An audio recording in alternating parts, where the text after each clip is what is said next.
ಈಗ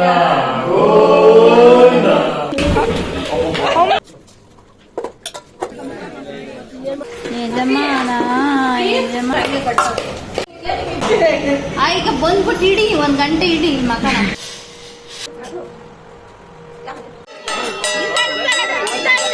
ಹಾಯ್ ಎಲ್ರಿಗೂ ನಮಸ್ಕಾರ, welcome back to my YouTube channel. ನಾನು ನಿಮ್ಮ ಕಾವ್ಯ ಗೌಡ. ಇವತ್ತಿನ ಬ್ಲಾಗಲ್ಲಿ ನಮ್ಮ ಮನೆಯಲ್ಲಿ ಯುಗಾದಿ ಹಬ್ಬ ಹೇಗೆಲ್ಲ ಆಯಿತು ಅನ್ನೋದನ್ನು ನಾನು ನಿಮ್ಮ ಜೊತೆ ಶೇರ್ ಮಾಡ್ತೀನಿ. ಹಬ್ಬದ ಸ್ಪೆಷಲ್ ಇವತ್ತು ನಮ್ಮ ಮನೆಯಲ್ಲಿ ಕರ್ಗಡ್ಬು. ನಮ್ಮ ಮನೆಯಲ್ಲಿ ಅಂತೆಲ್ಲ ಪ್ರಪಂಚದಲ್ಲಿ ಯಾರ ಮನೇಲಿ ಹೋದರೂ ಕರ್ಗಡ್ಬೆ ಅಂತ ಅನಿಸುತ್ತೆ. ಅಂದರೆ ಏನಕ್ಕಪ್ಪ ಕರ್ಗಡ್ಬು ಅಂತ ಹೇಳಿದೆ ಅಂದರೆ, ನಮ್ಮೂರ ಸೈಡು ಸ್ವಲ್ಪ ಒಬ್ಬಟ್ಟು ಮಾಡೋದೆಲ್ಲನೂ ಕಡಿಮೆ. ಅಂದರೆ ಹೋಳಿಗೆ ಅಂತ ಏನು ಹೇಳ್ತೀವಿ, ಇದನ್ನು ಮಾಡೋದು ಕಡಿಮೆ, ತುಂಬ ಕಡಿಮೆ. ಕರ್ಗಡ್ಬು ಬಂದರೆ ಸ್ವಲ್ಪ ಬೇಗ ಆಗುತ್ತೆ ಅನ್ನೋ ಕಾರಣಕ್ಕೆ ನಮ್ಮ ಅಮ್ಮಂದ್ರೆಲ್ಲನೂ ಕರ್ಗಡ್ಬೆ ಜಾಸ್ತಿ ಮಾಡ್ತಾರೆ. ಈಗ ನಾವೆಲ್ಲ ಅಡುಗೆ ಸ್ಟಾರ್ಟ್ ಮಾಡ್ಕೊಂಡ್ಮೇಲೆ ನಾವೆಲ್ಲ ಒಬ್ಬಟ್ಟನ್ನ ಜಾಸ್ತಿ ಮಾಡ್ತೀವಿ. ಹಾಗಾಗಿ ಸೊ ಇವತ್ತು ಯುಗಾದಿ ಬೆಳಗ್ಗೆಯಿಂದನೂ ಉಪವಾಸ ಇರ್ತೀವಿ. ಉಪವಾಸ ಇದ್ದು ಮಣೆವು ಕಟ್ಕೊಂಡು ಬಂದು ಮನೆಯಲ್ಲಿ ಬಂದು ಪೂಜೆ ಮಾಡಿ ದೀಪ ಹಚ್ಚಿದ ಮೇಲೆ ನಾವು ಒಂದೊತ್ತನ್ನು ಬಿಡೋದು. ಸೊ ಇವತ್ತು ಸ್ವಲ್ಪ ಬೇಗ ಎಲ್ಲ ಕೆಲಸನೂ ಮುಗೀತು. ಅಮ್ಮ ಎಲ್ಲ ಅಡುಗೆ ಎಲ್ಲ ಮಾಡಿದ್ರು. ನಾನೆಲ್ಲ ಪೂಜೆಗೆ ಅದು ಇದು ಎಲ್ಲ ಹೊರಗಡೆ ಕೆಲಸ ಎಲ್ಲ ನಾನು ನೋಡಿಕೊಂಡೆ. ಅದಾದಮೇಲೆ ನಮ್ಮ ಅತ್ತೆ ಕೂಡ ಬಂದಿದ್ದರು. ಅವರು ಕೂಡ ನಮ್ಮ ಅಮ್ಮನ ಜೊತೆ ಅಡುಗೆ ಕೆಲಸಕ್ಕೆ ಅಂದರೆ ಕರ್ಗಡ್ಬು ಎಲ್ಲನೂ ಮುಚ್ಚಿ ಎಲ್ಲನೂ ಮಾಡಿ ಅದನ್ನು ಎಲ್ಲ ರೆಡಿ ಮಾಡಿದ್ರು. ಸೊ ಒಬ್ಬೊಬ್ಬರು ಒಂದೊಂದು ಕೆಲಸ ಮಾಡೋದ್ರಿಂದ ಸ್ವಲ್ಪ ಎಲ್ಲ ಬೇಗ ಕೆಲಸ ಆಯಿತು. ಅದಾದಮೇಲೆ ಪೂಜೆಗೆಲ್ಲನೂ ರೆಡಿ ಮಾಡಿ ಇಟ್ಟು ಈಗ ಮಣೆವು ಕಟ್ತೀವಿ ನಾವು ಪ್ರತಿ ವರ್ಷ. ಹೀಗೆ ಬಂದು ಇಲ್ಲಿಗೆ ಒಂದು ಮಣೆ ಅಂದರೆ ಏನು ಹೇಳ್ತೀವಿ, ಕಳಶನ ಉಡ್ಕೊಂಡು ತೊಗೊಂಡು ಬಂದು ಇಲ್ಲಿ ಇಡ್ತೀವಿ. ಇಲ್ಲಿ ಬಂದು ಮಣೆವು ಕಟ್ಟೋದು ಅಂತ ಹೇಳ್ತೀವಿ. ಅದನ್ನು ಎಲ್ಲನೂ ಇಲ್ಲಿ ಮಾಡಿಕೊಂಡು ಮನೆಗೆ ಹೋಗಿ ನಾವು ಪೂಜೆ ಎಲ್ಲ ಮಾಡಿ ಊಟ ಮಾಡುವಷ್ಟರಲ್ಲಿ ಪ್ರತಿ ವರ್ಷ, ಈ ವರ್ಷ ಅಂತಲ್ಲ, ಪ್ರತಿ ವರ್ಷ 3 ಗಂಟೆ ಇಲ್ಲ 4 ಗಂಟೆ ಆಗುತ್ತೆ ಸಂಜೆ. ಏನಿಲ್ಲ ಅಂದರೂ ಅಷ್ಟೊತ್ತಾಗತ್ತೆ. ಏಕೆಂದರೆ ಮನೆಯು ಕಟ್ಟೋದು ಬೇರೆ, ನಮ್ಮನೆ ಕೆಲಸ ಬರೀ ಅಡುಗೆ ಮಾಡೋದು, ಊಟ ಮಾಡೋದು, ಪೂಜೆ ಮಾಡೋದು ಈ ಥರ ತಂದರೆ ಸ್ವಲ್ಪ ಬೇಗ ಆಗ್ತಾಯಿತ್ತು. ಮನೆಯು ಕಟ್ಟೋದಿರುತ್ತೆ ಅಲ್ವಾ, ಅದು ಅಲ್ಲಿಗೆ ಎಲ್ಲರೂ ಬಂದು ಪೂಜೆ ಮಾಡೋ ಟೈಮ್ಗೆ ನಾವು ಹೋಗಬೇಕಾಗತ್ತೆ. ಸೊ ಎಲ್ಲರೂ ಬಂದು ಸೇರಿ ಮಾಡೋ ಅಷ್ಟರಲ್ಲಿ ಅಷ್ಟೊತ್ತಾಗತ್ತೆ.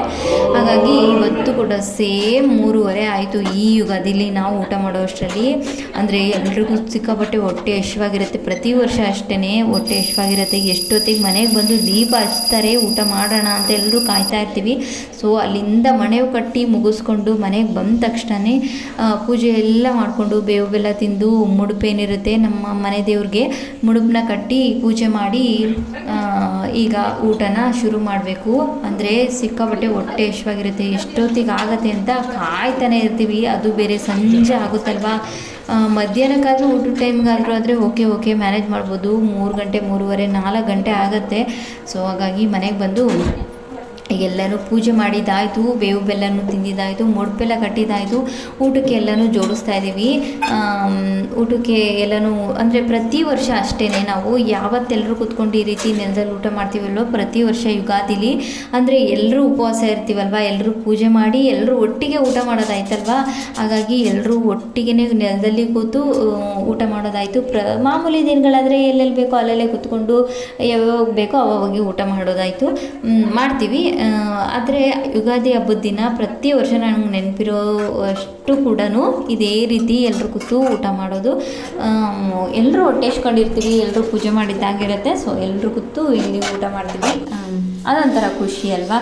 ಸೊ ಈಗ ಎಲ್ಲನೂ ಒಂದು ಹತ್ರ ಜೋಡಿಸ್ಕೊತೀವಿ, ಎಲ್ಲರೂ ಊಟ ಮಾಡಬೇಕು ಅಲ್ವಾ. ಹಾಗಾಗಿ ಎಲ್ಲನೂ ಪ್ರತಿ ವರ್ಷವೂ ಬಾಳೆದೆಲೆ ಊಟನೇ ಮಾಡ್ತೀವಿ. ಅಂದರೆ ಹಬ್ಬದ ಊಟ ಅಂದರೆ ಬಾಳೆದೆಲೆ ಊಟ ಮಾಡಿದರೆ ಒಂಥರ ಏನೋ ಸ್ಪೆಷಲ್ ಅಂತ ಅನಿಸುತ್ತೆ.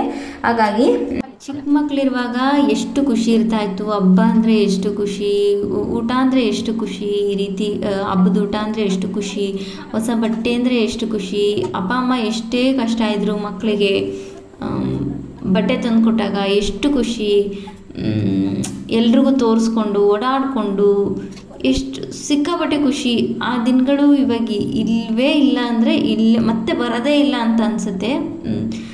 ಎಷ್ಟೇ ಯೋಚನೆ ಮಾಡಿ ನೋಡಿದ್ರೂ ಅನ್ಸೋದೊಂದೇ, ಮಕ್ಕಳಾಗೆ ಉಳ್ಕೋಬೇಕಿತ್ತಲ್ವಾ ಅಂತ ಅನಿಸುತ್ತೆ.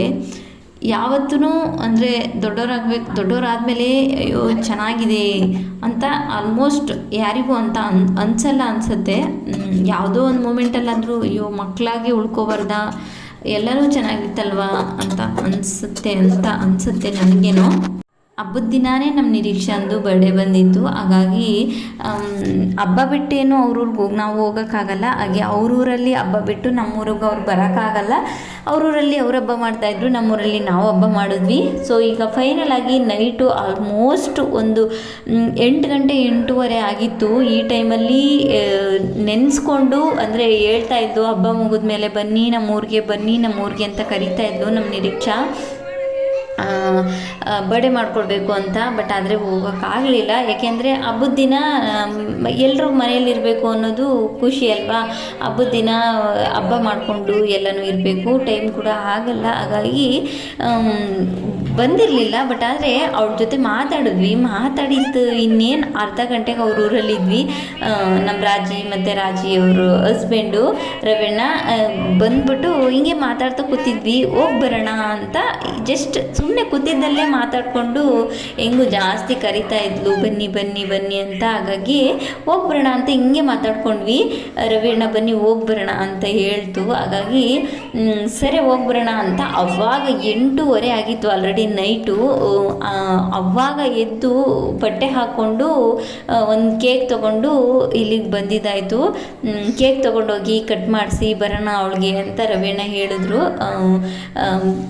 ಹಾಗಾಗಿ ಬಂದ್ವಿ. ಅವ್ಳಿಗೂ ಕೂಡ ಚಿಕ್ಕಪ್ಪ ಬನ್ನಿ ಅಂತ ಅವಳು ಕೂಡ ಫೋನ್ ಮಾಡ್ತಾ ಇದ್ಲಂತೆ.